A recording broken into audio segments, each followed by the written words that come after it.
Hoy hacemos la clausura, podríamos decir, con el broche de oro, con Antonio Lafuente, sin desmerecer a todas las personalidades que nos han acompañado anteriormente. Pues Antonio Lafuente, pues personalmente para mí, ya se lo he expresado anteriormente, es una persona que tiene mucho interés en conocer, es una persona a la que yo le otorgo el haber despertado en mí el cariño a Jorge Juan, a raíz de la lectura de su libro, de Los Caballeros del Punto Fijo, me descubrió la figura de Jorge Juan. Realmente casi fue el primer libro que leí sobre Jorge Juan, lo leía en el trabajo y me enganchó. O sea, entonces para mí, digamos, es mi iniciador en el mundo jorgejuanista. Espero que para todo el mundo pues sea lo mismo, que haya mucha gente que tras escucharle enganche también con la figura de Jorge Juan, todos aquellos que no lo están, y si no con Jorge Juan, pues con el siglo XVIII, con lo que es la Ilustración a la que perteneció Jorge Juan. Entonces tenemos mucho gusto en haber recibido hoy a Antonio Lafuente, estamos encantados con su presencia y esperamos que toda la novelda y toda la gente que tenga la ocasión de escuchar su conferencia por Facebook pues la disfrute, como nosotros estamos seguros que va a ser así. Antonio, estamos en el 5º centenario de la primera Vuelta al Mundo. ¿Qué es lo que más te ha destacado a ti en este mundo de todo lo que es la geología, la ciencia? Bueno, lo mismo que me emociona siempre los detalles, ¿no? Las cosas insignificantes, el enorme esfuerzo que fue necesario para hacer cosas que con mérito luego están en los libros de historia y están en nuestras plazas monumentalizados, los logros, los resultados, pero a mí siempre lo que me emociona es todo el trabajo invisible, todo el trabajo pequeño, que es absolutamente imprescindible para que puedan suceder las cosas, tanto en la vida de Jorge Juan y en su enorme obra, como también en las otras expediciones de circunnavegación o científicas en términos generales que se hicieron durante la España moderna, ¿no? ¿Cómo llegó a su vida Jorge Juan? Bueno, pues por casualidad y poco a poco, ¿no?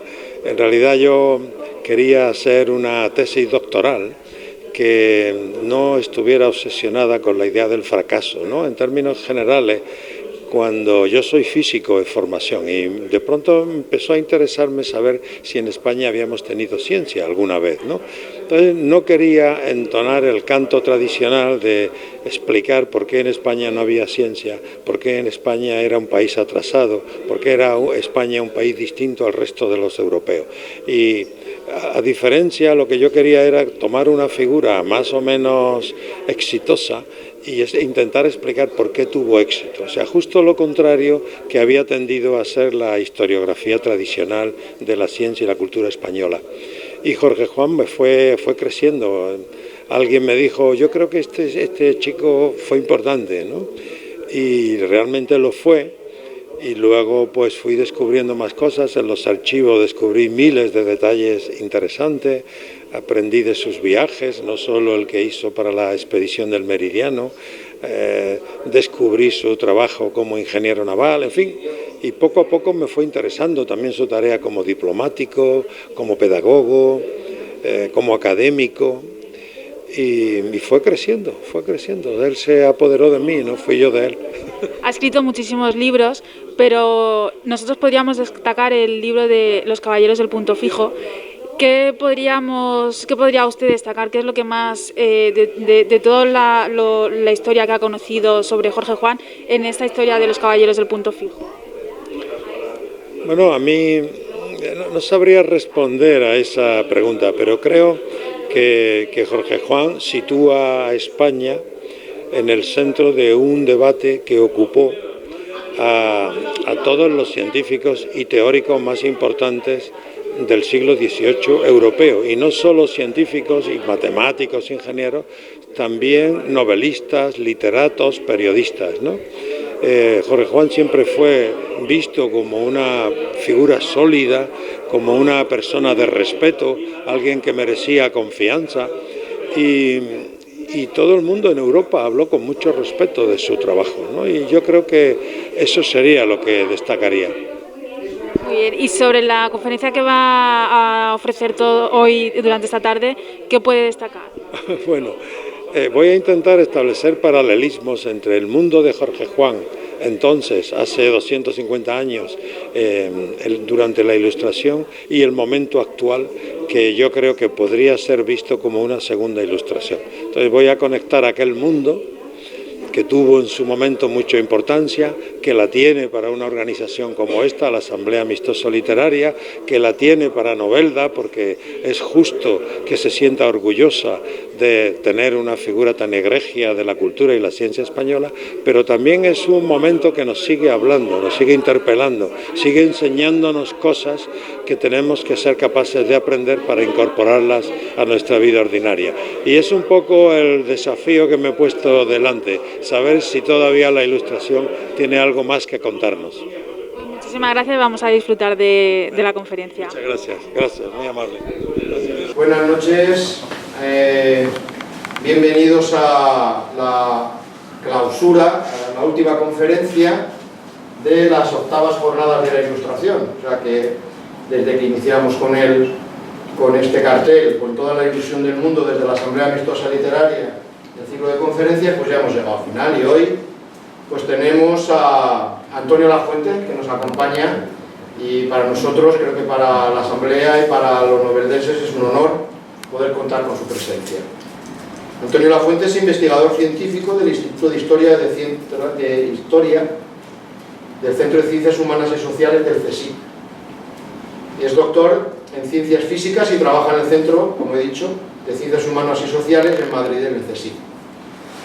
Antonio Lafuente ha publicado 2 docenas de libros y más de 100 artículos, ha dirigido colecciones editoriales sobre la ciencia, y entre sus libros pues figuran Los Caballeros del Punto Fijo, que no nos cansamos de hablar de él, La mundialización de la ciencia y la cultura nacional, Ciencia colonial en América, Guía del Madrid científico, Ciencia y corte, El carnaval de la tecnociencia, Las dos orillas de la ciencia, etcétera, etcétera. También destaca como realizador en su labor de editor y traductor, y pues ha traducido en ediciones inéditas al castellano de obras de Newton, de Buffon y de Voltaire, entre otras. Es una persona que actúa como colaborador habitual en diarios y suplementos culturales españoles, y tiene un blog que es Tecnociudadanos, ¿no?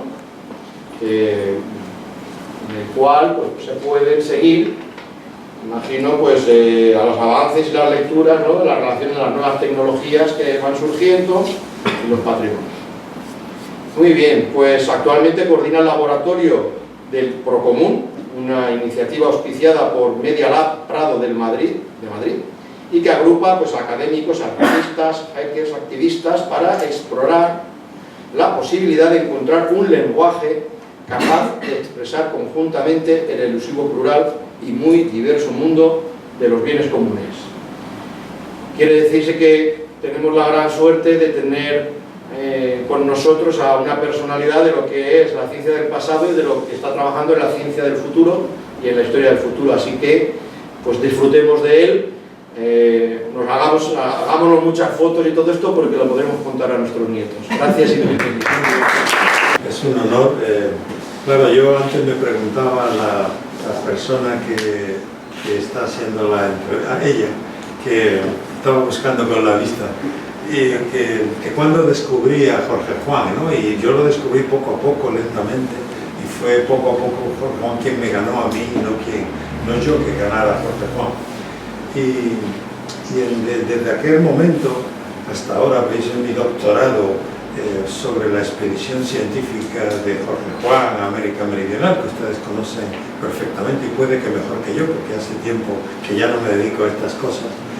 Desde entonces aquí he ido evolucionando, guiado por una intuición que se ha convertido al final en la guía de mi vida intelectual, la de cómo explicar la actividad científica en países o en lugares o incluso continentes donde supuestamente no hay ciencia, que nunca encuentra uno en los manuales de historia de la ciencia, de la ciencia occidental, digamos, pues las referencias que hay a España son poquísimas y a veces ninguna.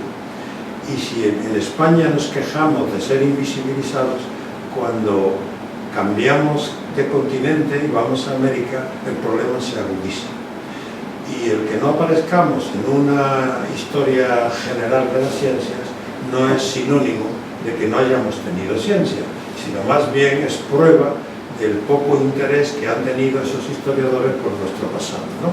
Así que nos correspondía a nosotros intentar hurgar en los archivos para saber si el dictum de que en España nunca hubo ciencia estaba legitimado o era simplemente un gesto propagandístico que tenía que ver con otros combates contra el imperio y otras guerras que para nada tenían que ver nítidamente con la ciencia. Bueno, cuando estábamos hablando Augusto y yo sobre el título de la conferencia, yo escribí en mi WhatsApp una segunda ilustración en el siglo XXI, pero WhatsApp y Google vieron que yo me había equivocado, porque la ilustración es una cosa del siglo XVIII y no del siglo XXI. Entonces lo corrigió. Yo miré en mi pantalla y estaba correctamente escrito, pero él recibió una segunda ilustración en el siglo XVIII, lo cual es un contrasentido, porque el siglo XVIII es una cosa que ya sucedió, tuvo su ilustración y no podríamos volver a revivirlo. Pero este error, que luego ha sido transcrito, y él me ha dicho que hay póster por ahí donde sigue estando como título de esta charla una segunda ilustración en el siglo XVIII, me da pie a reflexionar también sobre ese error, porque Google nos ha impuesto un canon según el cual la ilustración solo puede ser en el siglo XVIII, ¿no? Como dicen los historiadores, como dicen los eruditos.